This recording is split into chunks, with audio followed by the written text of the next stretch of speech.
Entonces, hoy vamos a hablar de los pilares en el desarrollo de bebés y en la primera infancia.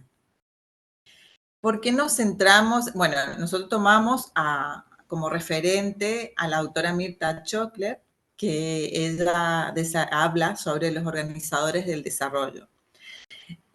¿Por qué nosotros nos basamos, perdón, nos basamos primeramente hablando de primera infancia? Porque aquí es donde se arma la base de lo que va a ser la persona. O sea, todas nuestras vidas se armaron en los 5 primeros años de vida. Lo que hagamos o dejemos de hacer en esta etapa es lo que va a armarse para el futuro de la persona. Entonces, todas las cosas que por ahí nosotros vamos a hablar acá, en todas las etapas del desarrollo se van a repetir o se tienen que dar. ¿Sí? Cuanto más grande se dé, quizás es un poco más difícil, se puede compensar, pero bueno, lo que son las bases la tenemos aquí en estos 5 primeros años de vida. Y por eso elegimos ese logo que nos encanta, que de 0 a siempre, es decir, donde transforma el 0 y el 5 en ese juego de palabras para indicarnos que justamente es ahí donde se arma la base del desarrollo de toda persona. ¿Qué tenemos en esta etapa? Dos pilares fundamentales. Uno es la alimentación y el otro pilar es la crianza, que es la que nosotros vamos a desarrollar hoy aquí. Dentro de esta etapa tenemos un periodo que se denomina infancia sagrada, que son los 3 primeros años de vida. ¿Por qué se denomina así? Porque ese es el tiempo en que el cerebro crece más rápidamente y en el que se producen las mayores conexiones neuronales. Entonces hay que cuidar mucho ese tiempo porque es sagrado, ¿sí? Y porque ahí se imprimen, digamos, todas las acciones, tanto desde el orden biológico como emocional, que ofrecen el entorno y los adultos que van a ser significantes para este niño, ¿no? Entonces, al ser un órgano que crece muy rápidamente, se vuelve muy sensible. Y al ser muy sensible, cualquier cosita que suceda, lo primero que puede dañar es justamente el cerebro. Entonces, desde el orden biológico que tenemos, un accidente en el hogar, tenemos una convulsión, una infección, hasta a veces algunos niños un broncoespasmo que uno no le da tanta importancia y eso puede dejar un daño. Las intoxicaciones con los test, ¿no? Que en nuestra cultura nos acompañan día a día y que se observan esas intoxicaciones. Yo he visto bebés, por ejemplo, que los padres les acuden mucho, o los cuidadores, ¿no? Y que entonces, como ese cerebro todavía está creciendo, golpea contra el cráneo y después aparecen con problemas visuales o algunos problemas auditivos o algunos problemas motores. Pero yo específicamente me llamó la atención de un bebé que atendí hace poquito, que en la primera entrevista estaba bien y en la segunda tenía un nistagmo, ¿no? Y bueno, se le deriva al oftalmólogo todo y lo que llegamos a la conclusión era porque la mamá lo sacudía mucho. Luego tenemos un periodo sensible que conforman los 6 primeros meses de vida. También se denomina desarrollo emocional temprano ese periodo porque ahí es donde se tiene que hacer un seguimiento y trabajar para que el niño a los 8 meses pueda construir su yo. ¿Vieron que dicen, sí, el bebé está llegando a la angustia a los 8 meses? Bueno, esa angustia de los 8 meses está buenísimo que pase, que es cuando el bebé mira a alguien, a un montón de personas y no ve el rostro conocido de su adulto significante y empieza a hacer pucherito y se larga a llorar. Eso es un indicador de que él ya está armando su yo, es decir, que se da cuenta que él es una persona y que sus adultos significantes son otra persona. Y después tenemos un periodo hipersensible, que son los 3 primeros meses de vida, y ese periodo es hipersensible, ¿por qué? Porque es el tiempo en que el bebé cuando nace le lleva para adaptarse a este nuevo mundo. Entonces lo que hay que tratar en todo este tiempo es poder dar o emular un útero desde el momento de los cuidados. Lo que me olvidé de mencionar fueron el otro pilar, dije que era biológico y emocional. Desde lo emocional, ¿qué puede marcar o qué puede dejar huella en este bebé y que van a ser, digamos, lo que van a conformar en parte ese desarrollo emocional que nos atraviesa y nos acompaña toda la vida? Y bueno, la situación adversa más grave sería el abuso, el abandono, los hogares conflictivos, padres adictos, alcohólicos, porque no pueden empatizar con la necesidad del niño y por lo tanto no le pueden devolver lo que el niño necesita. Y después, bueno, tenemos que puede ser que no comprendan lo que el bebé necesita, que le ofrezcan otra cosa y no lo que el bebé necesita, las exigencias sin respetar, por eso llamamos crianza respetuosa en lo que tiene que ver con su desarrollo y sus tiempos de desarrollo. Y a veces el simple hecho de no tener un sostén seguro que le da al bebé todo el momento, una sensación que se cae como de un precipicio, en un pozo sin fondo, y que, bueno, llegado el transcurso del día, si todas las experiencias en que lo van a levantar, lo van a acostar, él experimenta ese miedo, eso se transforma en un estrés y sabemos que todo lo que implica el estrés en la vida de las personas, ¿no? Por ahí hablaste hoy de cómo influye esto de sacudir al bebé en lo biológico. Uh-huh. Y no sé si querés comentar también en lo emocional. Bueno, esta cuestión de que en lo... Siempre digo que van muy juntos, porque a veces como hacemos esta separación más como algo didáctico, Uh-huh. pero generalmente algo que perjudica en cuanto a lo biológico, también va a tener alguna secuela en lo emocional y al revés. Una cuestión que tiene más que ver con lo emocional va a tener una secuela, va a tener una consecuencia también en lo biológico. Y esto de las sacudidas, aparte de la cuestión biológica, en lo emocional, yo digo, ponerse en el lugar de ese bebé. Viene de estar en un entorno que era como un medio acuático, digamos, como que estamos en una pileta, todos los movimientos suavecitos, contenidos todo el tiempo. Ya el salir de ese entorno que es de tanta seguridad, bienestar, completud, a estar en contacto con el aire, con la gravedad, con tener que sostener el propio cuerpo, todo esto es un shock. Y encima le ponemos ya en una posición que generalmente el bebé está haciendo fuerza para sostener su cabeza cuando está como paradito, digamos, acá. Y encima empezamos a sacudirlo. Movimientos que son totalmente, claro, incontrolables y lo inestabilizan al bebé, lo hacen desregularse. Nosotros mismos, si empieza a temblar el lugar donde estamos, nos vamos a asustar, nos vamos a callar, nos vamos a quedar como viendo para dónde salir corriendo, dónde escondernos, una reacción de supervivencia. Y el bebé también se calla y se agarra fuerte de la persona que le está sacudiendo en ese momento. Y lo llamativo que por ahí deja de llorar. Entonces de repente, ¿qué dice la persona? Ah, viste, le re gusta que lo esté sacudiendo. No, no es que le gusta, es que está tratando de regularse y está tratando de ver qué está pasando. Uh-huh. Pero ¿qué pasa? Le dejamos de sacudir, volvemos a la posición de seguridad y el bebé dice otra vez, puedo avisar lo que me está pasando, puedo avisar lo que necesito. Y otra vez, ¿qué solemos hacer? Otra vez acá y hasta que el bebé, sobre todo si es un bebé muy pequeñito, se duerme. Se duerme porque es el tiempo que ya pasa más tiempo durmiendo que despierto, digamos. Pero no es que se duerme porque le gustó la sacudida además, sino al contrario, se duerme con una sensación de inseguridad y con una necesidad insatisfecha. Sí, pero bueno, ya vamos a volver sobre las necesidades. Sí, con una necesidad insatisfecha que esto lleva a que no vuelva a pedir más.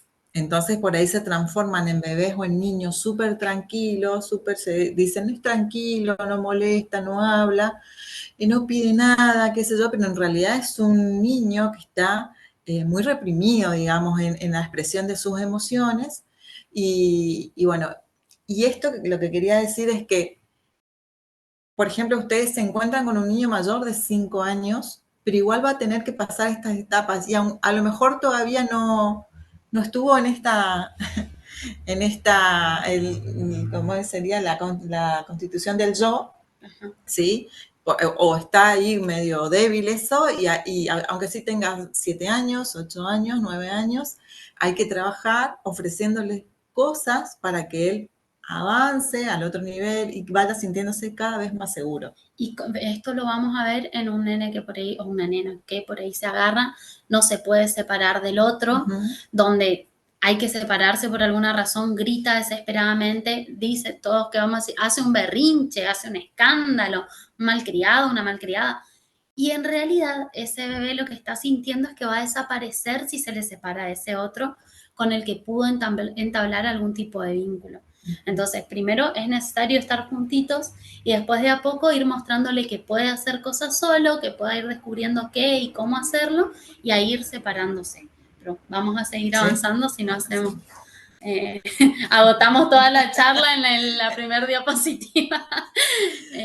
Bueno, esto que estamos hablando tiene que ver con uno de los organizadores más que nada, que es el vínculo de apego. Mencionamos esto como pilares en el desarrollo, en realidad son los organizadores del desarrollo que menciona Chockler, pero queríamos hacer como una analogía con una construcción porque es aquello que sostiene y que orienta todo el desarrollo, ¿sí? Entonces, uno de los pilares es este que veníamos mencionando, el vínculo de apego, y que se va dando entre el bebé o el niño y sus principales cuidadores. Principales cuidados, escribí ahí, me equivoqué, cuidadores. Son las personas que están atendiéndolo principalmente en el cotidiano, en todos los días, porque es la persona o las personas con la que ese pequeño ser va a entablar un vínculo primario, que va a ser después el modelo para todos los otros vínculos, ¿sí? Otro de los pilares es la comunicación, que empieza con el cuerpo, porque al principio el bebé no puede comunicarse oralmente y hay algunos niños que tampoco. Entonces empieza con expresiones físicas de agrado, desagrado, tonos de piel, llantos, gritos, distintas manifestaciones que va haciendo el bebé o el niño y cómo las va resignificando la otra persona. El otro también con los propios recursos que tiene y que muchas veces vienen también de cómo fuimos criados. Yo siempre digo, no es que mamá, papá, la familia o las personas que nos criaron hayan hecho como vamos a lastimar, vamos a... No, para nada. Uno hace lo mejor que puede con lo que tiene, con lo que sabe, con lo que es en ese momento, ¿no es cierto? Pero a veces quedan marcas que son dolorosas y es necesario darnos cuenta para poder tratar de otra manera a los seres que vamos a criar, ¿sí? Entonces, bueno, por esta comunicación que primero es con el cuerpo y después va a ir pudiendo ser con palabras. Después otro de los pilares es la exploración, que tiene mucho que ver con la autonomía, con que ese bebé o ese niño pueda ir, probar, explorar, agarrar, soltar, llevar a la boca, dejar, explorar, conocer por sus propios medios que van a ir cambiando a lo largo del tiempo. Después la seguridad postural, que tiene que ver con poder esperar sus tiempos en el desarrollo, con darle lugar para que el bebé vaya haciendo lo que pueda hacer. Siempre no vamos a ahondar mucho en por eso voy a mencionar un poquito esta cuestión de que recomendamos que el bebé, bueno, en un primer momento pueda estar en el sostén de brazos todo el tiempo. No todo el tiempo. Cuando va a trasladarse, cuando va a estar, que pueda estar en ese sostén de brazos o en un coche, en una cuna, en un espacio donde pueda estar sostenido. Y decía hoy Fabi, esos primeros 3 meses, tratar de hacer esa prolongación del útero, ese espacio similar, nunca va a poder ser igual, ¿no? A lo que el bebé sentía cuando estaba en el útero. Después poder recostarlo en una superficie plana, que no sea ni muy dura ni muy blanda, o sea, no un colchón, sino más bien por ahí una manta, una frazada, una colchoneta, donde lo pueda estar acostado y boca arriba. No apurarnos a llevarlo de costado, boca abajo, demás, sino ir esperando sus tiempos. Sí. Bueno, esto de la seguridad postural, si pensamos en niños más grandes de los 3 meses, y cómo este adulto, ¿no? Significante para el niño, le puede brindar esa seguridad postural desde el acompañamiento de un abrazo, del sostén de la mano para hacer una determinada actividad que a él le genere inseguridad, ¿no? El sostén también hablamos nosotros, que después lo vamos a profundizar, de la mirada, que es muy importante. sobre todo en los niños que son más grandes, y el sostén de la palabra, es decir, de acompañar, de preguntar, que también lo vamos a desarrollar, que tiene que ver con la validación de las emociones de ese niño. Entonces, por eso, como lo repetíamos hoy, todo lo que hablamos acá, específicamente en esta determinada edad, se tiene que prolongar a todas las edades de los niños y más aún los que han pasado situaciones adversas. Niños y también incluso yo pienso adolescentes, porque sabemos que hay múltiples posibilidades, y también reconocer en ese adolescente, porque digo los adolescentes porque a veces como, bueno, ya es grande, ya tiene que saber, ya tiene que entender, ya tiene que, consideramos que tiene que tener muchas cosas resueltas, y en realidad es también un ser al que necesitamos acompañar y que también está en constitución. Entonces, buscar darle ese espacio de seguridad, ese espacio de respeto, ese espacio de encuentro y de validación para que pueda descubrir quién es y quién puede llegar a ser. Y bueno, esto tiene que ver también con el último organizador, que es el orden simbólico, y que tiene que ver con todo lo que viene cultural y socialmente. Una de las cosas es el lenguaje, pero también todo esto de lo que se supone del otro, lo que espero del otro, cómo tiene que ser. Y a veces limitamos el accionar de los niños, niñas, adolescentes, bebés, por lo que va a decir el otro. Entonces, poder cuestionarnos qué valor tiene que tener esa mirada externa y qué valor tiene en realidad el vínculo con ese ser con el que nos estamos relacionando. Bien. Y ahí viene la pregunta clave. Esto es tomado casi lineal del texto de la doctora Chockler, ¿sí? Y pregunta, ¿cómo queremos que sea nuestro hijo o hija en el futuro? ¿Qué queremos cimentar en ese ser que está en constitución, que está en formación? Y ahí, bueno, vamos a ver como dos caras de esa moneda, por decir dos, que en realidad esto van a ser infinitas conjugaciones, que se va a ir constituyendo de una manera particular y única en cada persona, ¿no? Pero ¿por qué lado queremos ir? Que sea. Leemos la pregunta completa primero y después la vamos a ir como desglosando un poquito. Que sea un ser autónomo, libre, seguro de sí mismo y en relación con su entorno, que pueda pensar y elaborar estrategias de resolución de problemas o conflictos e idear soluciones nuevas, que sea sensible y solidario, abierto y atento para comunicarse. O leemos la otra y después volvemos. Un ser sometido, obediente, dependiente de otros y de su reconocimiento para actuar, temeroso del castigo y competitivo, desconfiado, que busque ganar siempre a otros para ser el primero y con dificultades para experimentar y para expresar lo que siente o lo que vive. ¿Por qué lado queremos ir? ¿Por un ser que se anime a ser, digo yo, o por un ser que sea en función de un montón de otras cosas?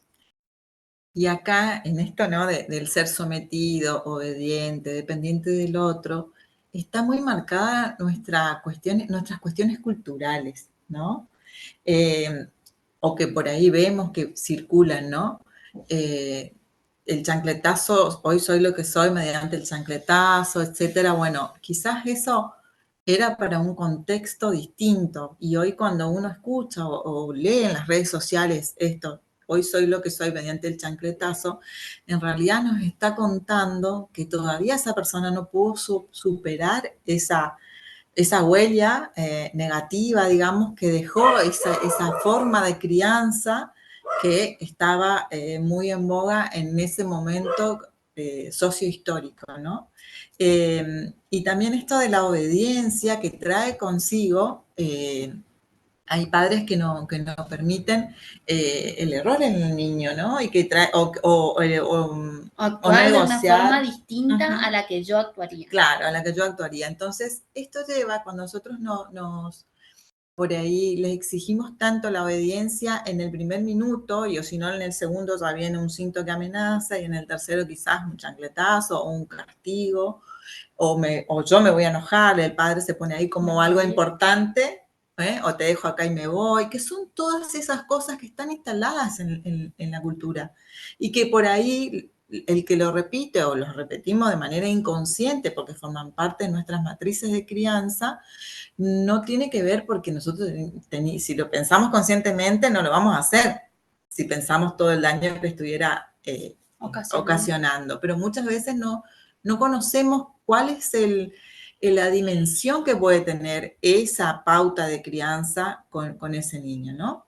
Y sabiendo aún más que un niño que viene atravesando por situaciones adversas va a ser más, va a buscar siempre el límite. ¿Por qué? Porque uno para crecer seguro necesita límites. Pero también en ese límite tiene que haber una negociación. Porque si ese límite es innegociable, digamos, o sea, en el sentido, me tenés que obedecer a la primera, cuando te digo ya, le estamos armando o le estamos desarmando para que cuando él sea adolescente y se encuentre con grupos donde quizás le ofrezcan droga, etcétera, lo primero que va a hacer es obedecer, sí, porque no tiene pilares o herramientas que se pudieron haber construido en poder decir, no, esto yo no quiero, esto sí quiero, etc. Y también por esto de que me van a dejar. Si yo digo que no, si no quiero, si no me engancho con lo que sea que están haciendo, ¿me van a dejar? Si mi mamá, mi papá, mi familia, cuando yo me quejaba, cuando lloraba, cuando no quería hacer, me dejaban, aunque no sea, aunque no se llegue a dejarlo físicamente, pero el niño, cuando vos ya le dijiste me voy y te escondiste atrás de no sé qué, ya lo abandonaste, ya la marca del abandono está, digamos. Entonces, cuidar, sobre todo en el primer tiempo, cómo nos vinculamos. Y esta cuestión, digamos, de estar siempre buscando el reconocimiento del otro, siempre a ver qué hace el otro, qué dice el otro. Yo suelo dar el ejemplo de que, o qué opina, claro. Suelo dar el ejemplo de adultos que les invitan a estudiar algo, a trabajar de algo, a hacer una ponencia, a hacer lo que fuera, y que hacen, vení, acompáñame, vamos. Y dejan por ahí de hacer, de conocer, hasta de ir al médico, hasta de estudiar, de un montón de cosas, porque no hay quien me acompañe. ¿Y de dónde viene esa idea de que me tiene que acompañar alguien? De que no puedo hacer nada solo. De que cuando me ponen el juguete en la mano, me ponen de costado, me hacen todo resuelven por mí. Entonces no puedo hacer por mi cuenta, ¿no? Entonces se genera esa dependencia, esa necesidad de reconocimiento.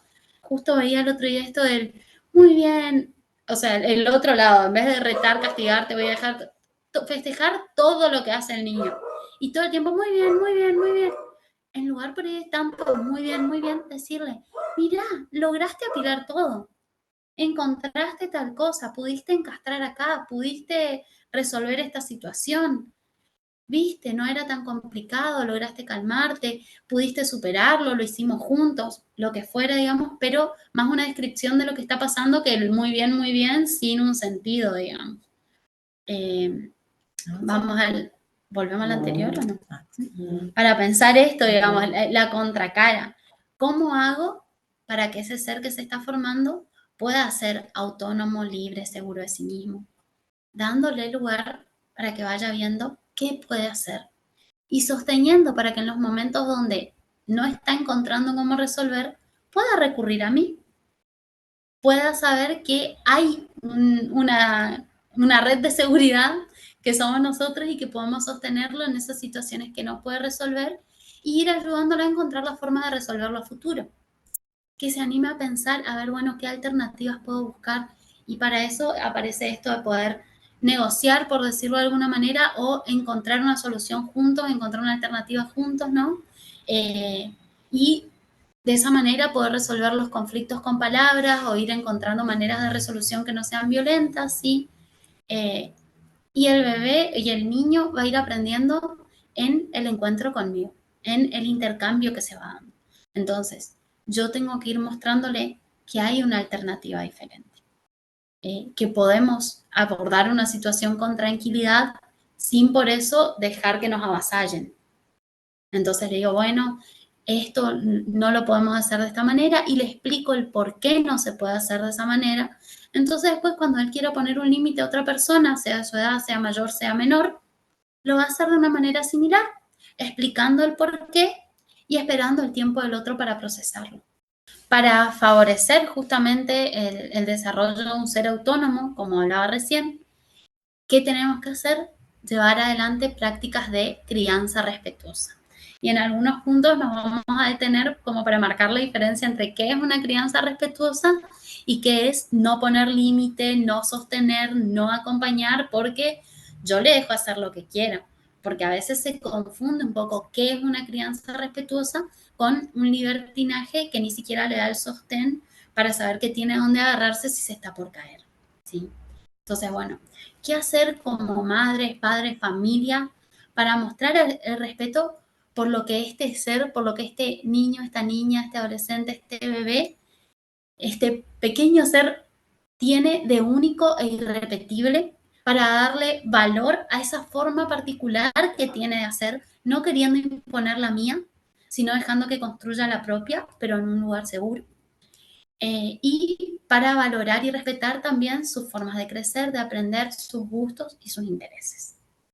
Esto tiene que ver con algo que hablamos un poquito hoy cuando era esperar su tiempo para moverse y demás, para cambiar de posición y etcétera. Y también, bueno, los ritmos que tiene en el momento de hablar, incluso de caminar. Seguramente habrán visto o hasta puede que hayan sido protagonistas de situaciones donde le agarran de la mano y le van arrastrando al niño, a la niña. Para ellos es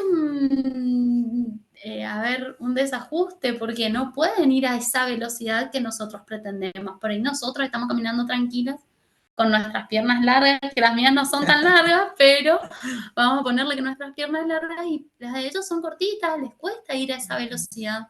Entonces decía yo, más vale anticiparse. Alguna vez nos puede pasar a todos, por supuesto, pero que no sea todos los días vamos a llegar tarde a la escuela y todos los días vamos a ir corriendo. Otro ejemplo también, ¿no? Que suele verse mucho con el atado de cordón, por ejemplo, ¿no? El niño por ahí intenta y dice, bueno, yo solo, y está ahí 5 o 10 minutos, y la mamá o el adulto significante viene sin mediar ninguna palabra, le saca la mano así y le ata los cordones. Esa acción ya le marcó al niño el no respeto, ¿no? Y como decía Tea, esto de poder planificar, de última planifico y compro otro tipo de zapatillas con abrojos, y o si no, decir, ¿querés que te ayude? Porque si no llegamos tarde, ¿sí? Te ayudo y cuando, la próxima vez lo intentás solo. Entonces, ese orden que pone la palabra, digamos, va a favorecer el desarrollo de la autonomía de este niño, de este joven, de adolescente. Y esto que porque si no llegamos tarde, o sea, explicarle el por qué, bueno, necesito hacerlo más rápido, mira, vamos a llegar tarde, vamos a resolverlo así ahora, la próxima vez probás de nuevo, vamos a armar algo, vamos a buscar para que lo vaya pudiendo hacer, y esto es un proceso. Algunos tal vez hasta recuerdan su proceso de aprender a atarse los cordones. Hay personas para las que realmente es una situación traumática justo porque van apareciendo estas situaciones, ¿no? Pero bueno, poder explicarle qué está pasando. Porque a veces con esa simple explicación, bueno, esta vez tenemos que ir rápido, otra vez lo hacemos de otra forma. Bueno, y los intereses, qué le gusta, qué no le gusta, no imponerle que, bueno, tiene que gustarle tal personaje, tal cosa, tal animal, tal, que a mí me gusta tal color, he visto todo como a mí me gusta y nunca escuché si le gusta, no le gusta ese color, si le interesa. Siempre digo, a ver, no es que hace 2 grados bajo cero y se quiere poner un vestido y bueno, que se ponga el vestido. No. Dentro de un marco de cosas que no le van a hacer daño, de cosas que están controladas por el adulto, que el niño pueda elegir. No le voy a elegir el vestido o el buzo de la campera de invierno, no. Te pones esta campera o este otro abrigo, te abrigas de esta manera, digamos. Alternativas dentro de lo que es saludable, ¿no? Lo mismo los estilos, la forma en que se comunica con el otro. Hablábamos un poco con Fabi cuando estábamos armando esto de que hay niños que por ahí son de abrazar, de besar, de ir, de estar cerquita, y está bien. Y hay otros que no quieren hacerlo y a veces, ¿cómo no le vas a dar el beso a la tía? Vi un videito, me voy a enojar, no quiero ser más tu tía así. ¿Y por qué? O sea, tienen que darle besos a todo el mundo. Imagínense que a nosotros nos obligan a ir a darle besos a todo el mundo. Ni nosotros querríamos. cuánto más un niño pequeño y que está en constitución, digamos. Después no podemos pretender que ese niño al que le obligamos a darle un beso a alguien que no quería, sepa que puede decir que no, si no quiere, ¿no? Entonces también ir sentando bases en relación con esto. Y ahí, bueno, pusimos esta frase, ¿no? De la importancia de los límites, que los límites presentados de manera adecuada y firme son una muestra de amor. De manera adecuada, con esto de las fundamentaciones, de los por qué, en lo posible ponernos a su altura, tratar de hablarle desde un lugar de igualdad, porque cuando estoy en el consultorio me suelo parar y le digo, ¿sentís lo mismo si te hablo de acá arriba? Y la verdad que uno ya de por sí, por el hecho de que la persona esté más arriba, se siente un poco intimidado. Entonces, a veces sin querer, estamos generando esa sensación en los niños más pequeños. Y bueno, y firme, porque no le puedo decir, no, y yo ahora, bueno, sí, entonces toma, entonces hace. O al revés, vamos a hacer esto y no berrinche esto, bueno, entonces no hacemos. No, lo que yo digo tiene que llevarse adelante. No en un tiempo ya, en este momento, a mi manera, pero sí tengo que sostener lo que le dije que era sí y lo que le dije que era no. Por ejemplo, yo no puedo decir de castigo no vas a comer, porque es algo que no puedo sostenerlo. Si realmente tengo los factores de protección hacia el niño, ¿no? Pero, o por ahí te saco el fútbol, algo que donde él va, se divierte, etcétera, ¿no? En realidad, no sé si ni habría que haber un castigo, pero sí una buena conversación y marcar desde ese lugar los límites, ¿no? Sin amenazas, porque uno dice, no, yo no le pego, no muestro el cinto, pero dice, a la una, a las dos, eso ya es una amenaza, ya lo está condicionando, ¿sí? ¿Sí? Sí, seguimos. Bueno, ahora nos enfocamos en este primer pilar, ¿no? Sí, en este primer pilar que tiene que ver con el vínculo de apego y para ver cómo se conforma este vínculo de apego, ¿no? Si hablamos de un bebé recién nacido y nos centramos por ahí en esta etapa del periodo hipersensible, que son los 3 primeros meses de vida, el bebé nos va a expresar sus necesidades básicas a través del llanto, más que nada, ¿no? O de la incomodidad del cuerpo, etcétera. ¿Cuáles son esas necesidades básicas? El hambre, porque cuando un bebé recién nacido o de los primeros meses tiene hambre, le duele todo el cuerpo, hasta el pelo le duele.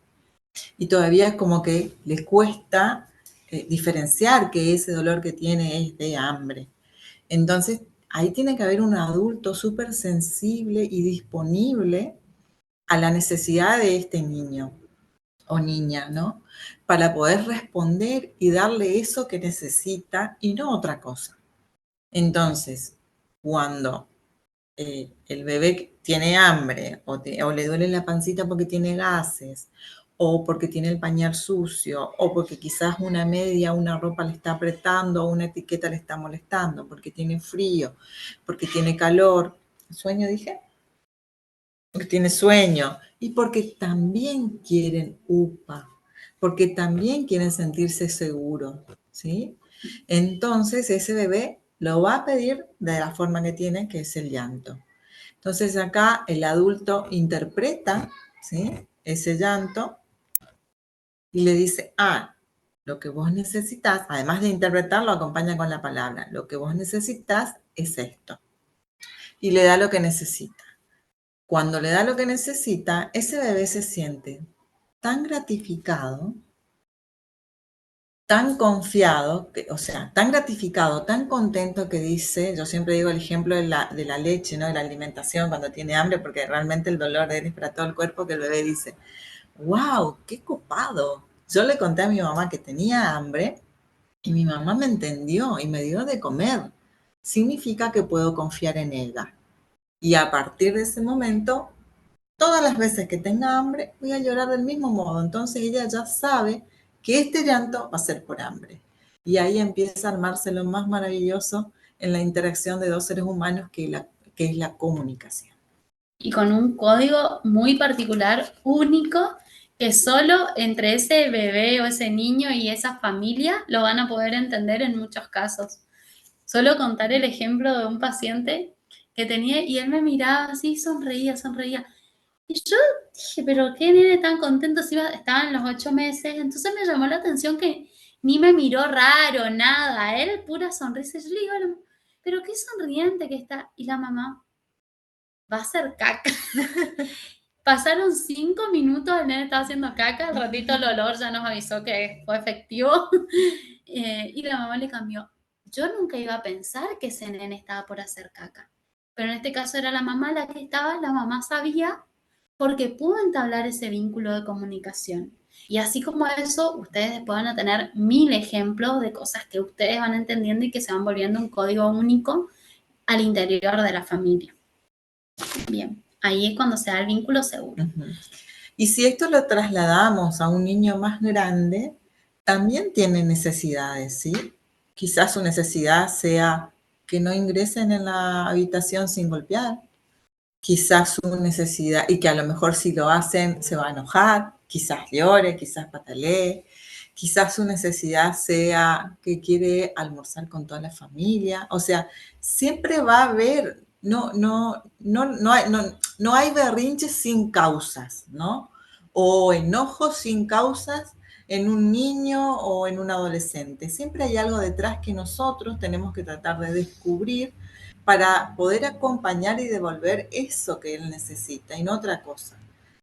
Como les dije, cuanto más grande sea, va a ser más doloroso atravesar esta situación, más difícil, pero nosotros siempre tenemos que tener el objetivo que es poder brindar y armar con él ese vínculo de apego seguro, pensando en la repercusión que va a tener en el armado de su vida, para el resto de su vida, para todas las relaciones que él entable.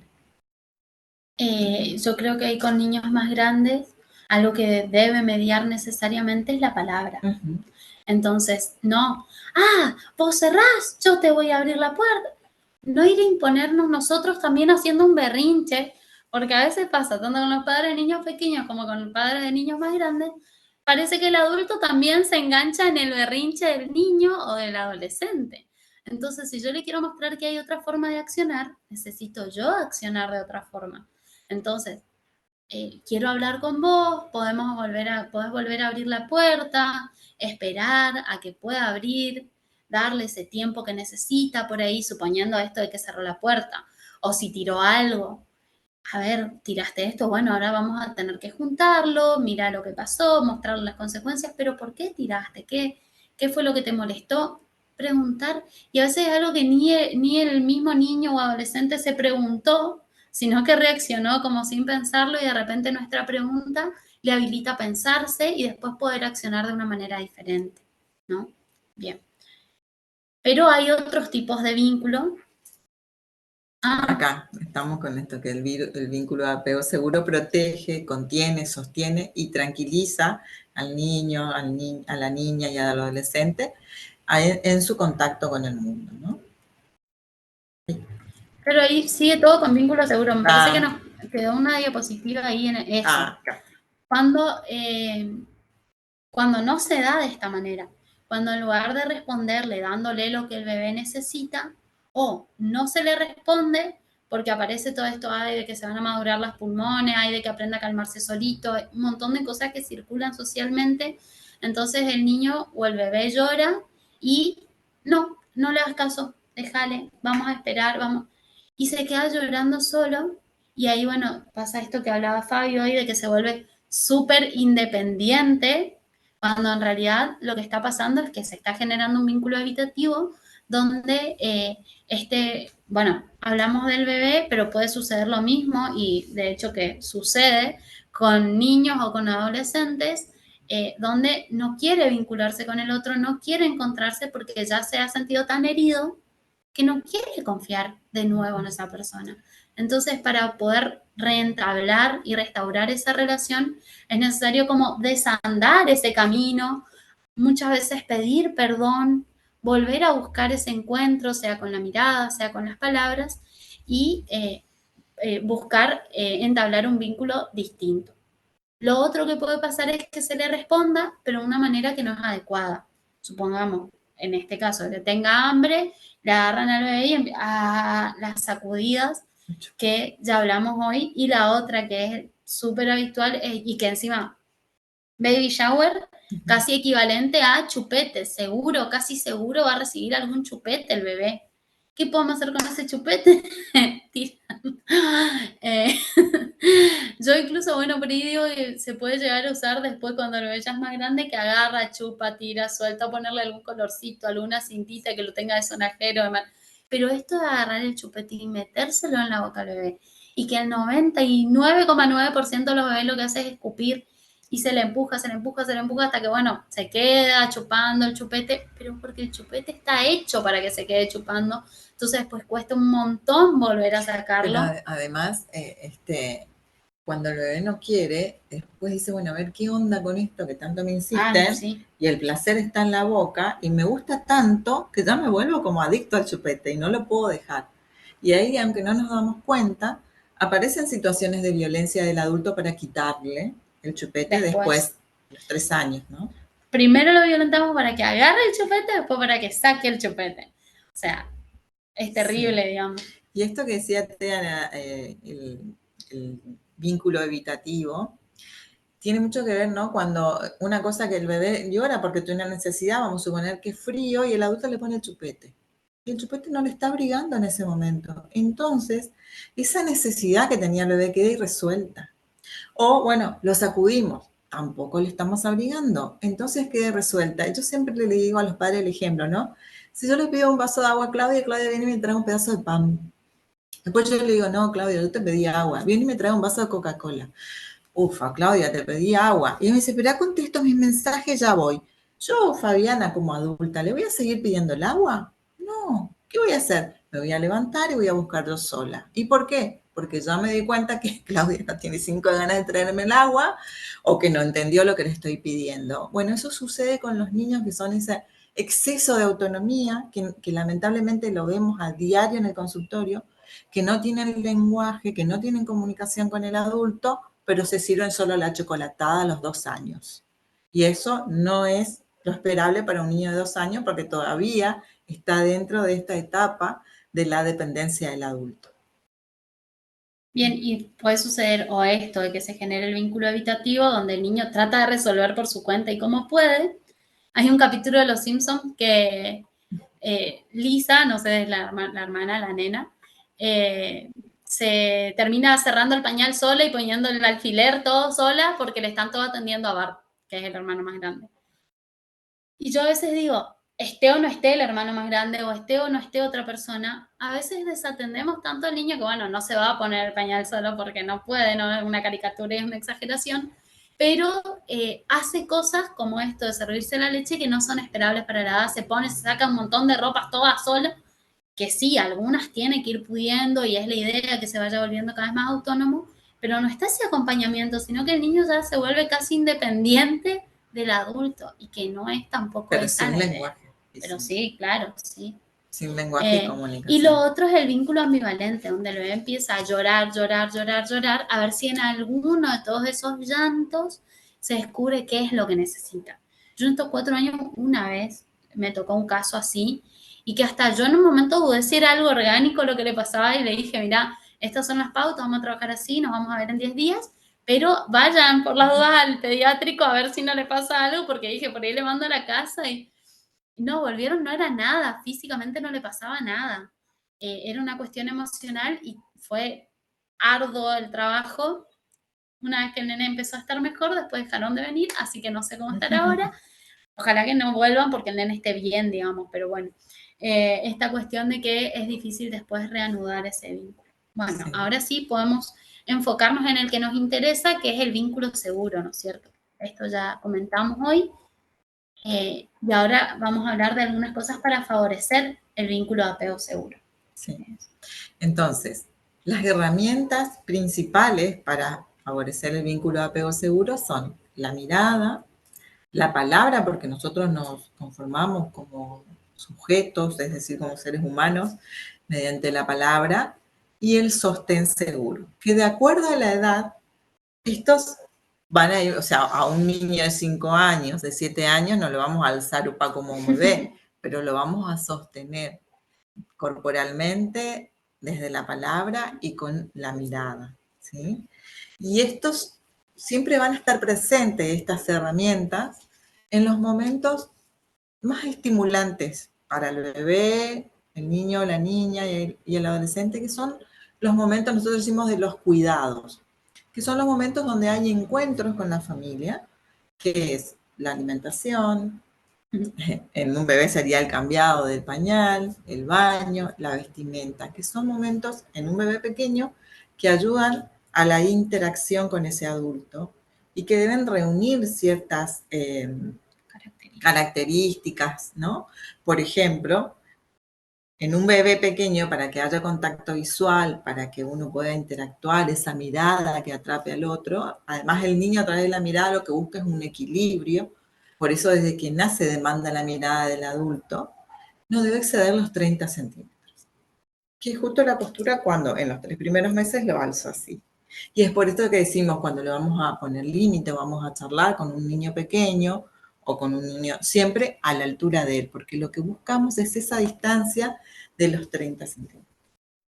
Y bueno, ya en un niño más grande o en un adulto, por ahí no vamos a estar tan, o en un adulto, en un adolescente, perdón, por ahí no vamos a estar tan cerca y también a veces es marcar esto, no hay que acercarse tanto al otro, hay un hasta dónde, digamos, que con quienes es la intimidad y con quienes es un poco más lejos, pero sí parte de ese primer encuentro muy próximo, muy cercano, que es a través de la mirada y la palabra generalmente, eh, aunque parezca que el bebé no entiende, el bebé está percibiendo todo y está construyendo a través de todo lo que está viendo.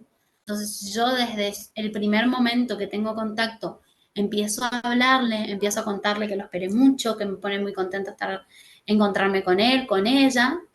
Ese bebé y también ese niño, también ese adolescente, va a sentirse que es un ser especial, que es un ser importante y va a empezar a animarse a construir cosas por su cuenta, a ver qué cosas puede hacer eh, y a animarse, digo yo, como a probar, ¿sí? Y esto también tiene que estar mediado por la palabra y por el sostén, como hablábamos hoy, que va a ir variando de acuerdo al desarrollo del bebé.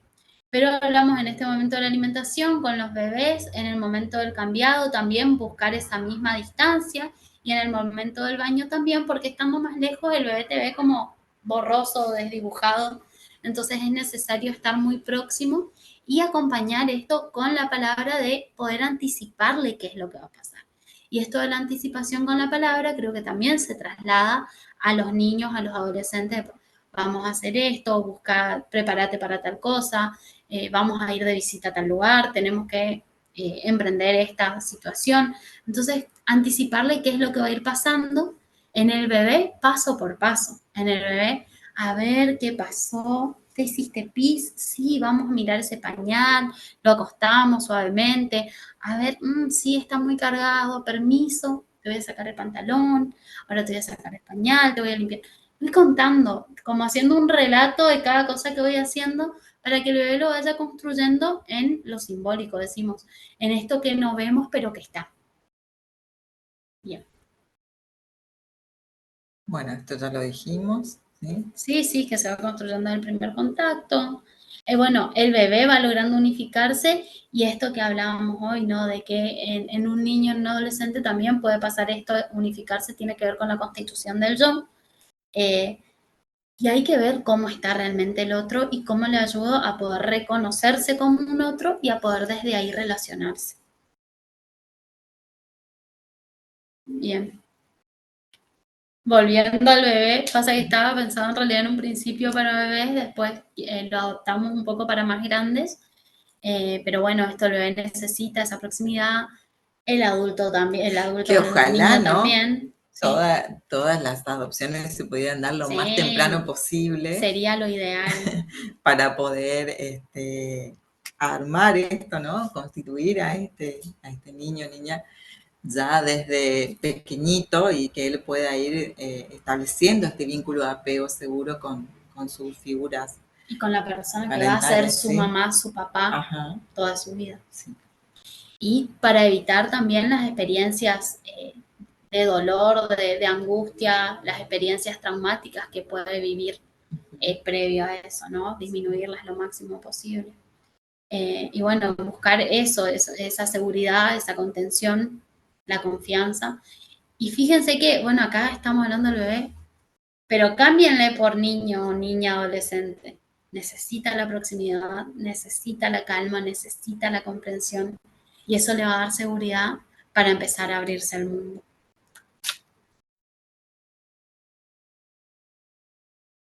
Esto ya lo dijimos. Esto ya lo dijimos un montón, sí.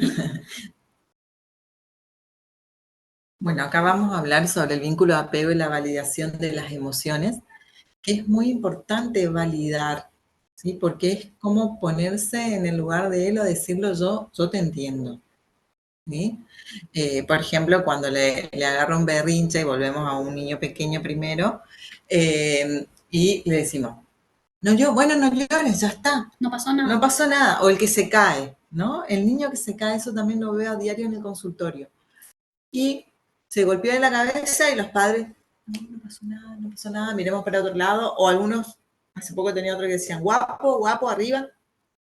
A ese niño le pasó un montón de cosas cuando se cayó, se golpeó. Tuvo miedo, tuvo dolor, se desreguló, o sea, un montón de cosas que necesitan estar validadas y acompañadas, esas emociones, ¿sí? No porque nosotros miremos para otro lado, vamos a borrar el dolor que él está sintiendo. Es más, si nosotros no expresamos cara de dolor y empatizamos con eso a que a él le sucedió, después va a terminar no habiendo registro de dolor. Que dicen, pero él se puede tirar, él se golpea la cabeza, él puede hacer esto, puede hacer lo otro, o lo vemos en los adolescentes, que está en auge ahora, lamentablemente, que es las autolesiones. Ustedes miran los brazos de algunos adolescentes todos cortados, ¿por qué? Porque seguramente en el momento en que tenían, que han pasado situaciones de dolor, no hubo nadie que validó eso, que acompañó, que reguló. Y no es porque, obviamente, volvemos a lo mismo, que los padres tenían ganas de decir, hoy me levanté con ganas de no validar tus emociones, sino que... Para que no llore. Claro, para que no llore. A veces suele suceder por la extrema sobreprotección también, ¿no? Para que no llore, que no se dé cuenta que eso es dolor, que viva en un camino de rosa, le quito del lugar de la realidad y le intento llevar a un lugar de placer y no le doy herramientas para que cuando él sea grande enfrente situaciones de dolor no las pueda, y frustración no las pueda resolver, ¿no? Entonces, para esto hay que reconocer que todo bebé, niño, niña y adolescente, y adulto también, porque nosotros también, ¿no? Como un ser sensible, que tiene emociones y que está muy bien expresarlas, ¿no? Y empatizar con él respetando su vivencia emocional y acompañar de manera adecuada sin obligarlo a reprimirlas. ¿Sí? ¿Me a decir algo de esto? Es un trabajo por ahí al interior de uno mismo también, porque socialmente como que no es que podés llorar en cualquier lado, que podés, ay, qué bien que la estoy pasando, o que no. Hay como lugares donde está aceptado sentir y lugares donde tenemos que ser una piedra, parece. Y es re difícil esto, digamos, tampoco vamos a vivir en una realidad paralela. Sabemos que esto es una realidad, pero también poder explicarle a ese niño, a ese adolescente, a ese bebé, mira, acá no podemos estar tan así, pero vamos a casa, vamos a charlar, vamos a estar en ese lugar seguro, y vamos a poder contar todo lo que estamos viviendo, todo lo que nos está pasando, porque si no es en casa, ¿dónde ese niño, dónde ese adolescente va a poder descargar todo lo que está sintiendo y todo lo que está viviendo? Entonces, bueno, nosotros elegimos si queremos que sea en casa o que sea de otra forma o en otro lugar. Sí.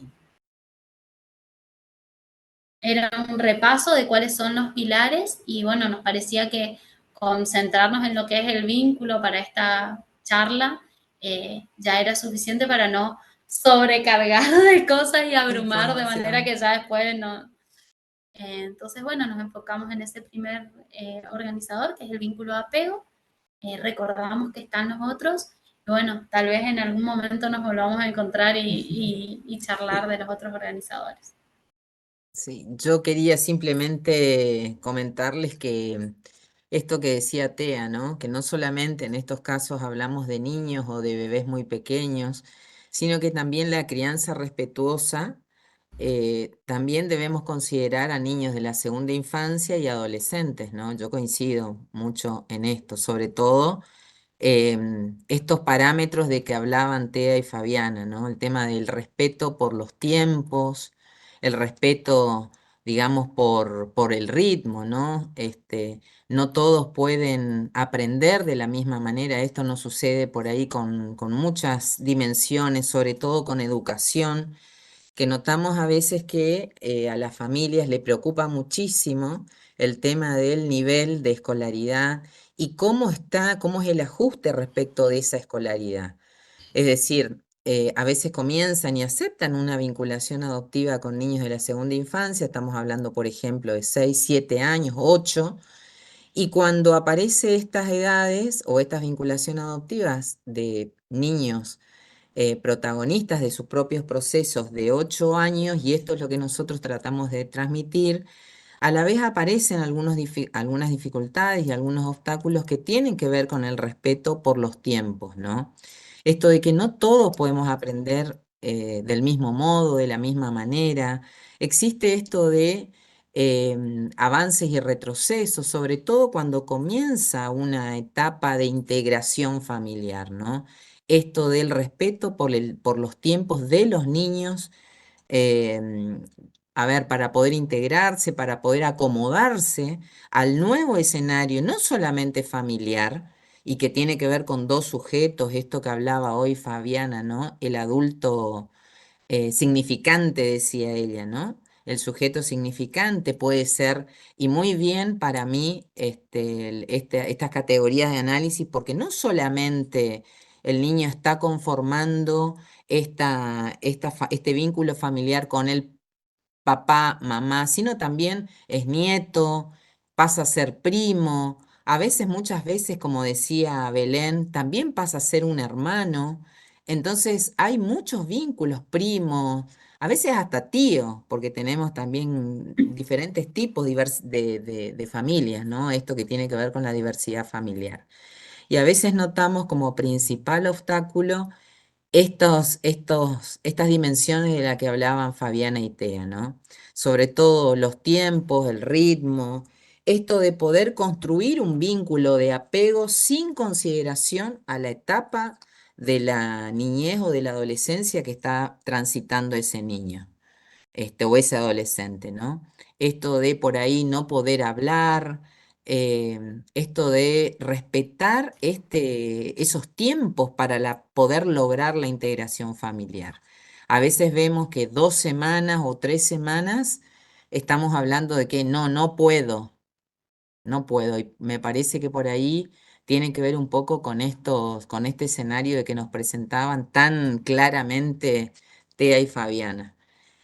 Em, bueno, esto tiene que ver un poquito con la seguridad, ¿no? Y tal vez si no podemos transitar estos parámetros, estas dimensiones y poder procesarlas, poder resignificarlas y poder pensarlas, ¿no? Desde cada uno de los lugares me parece que es importante. Por eso la propuesta de hoy tenía que ver un poquito con crianza respetuosa, pero a partir del análisis que hacían Fabiana y Tea.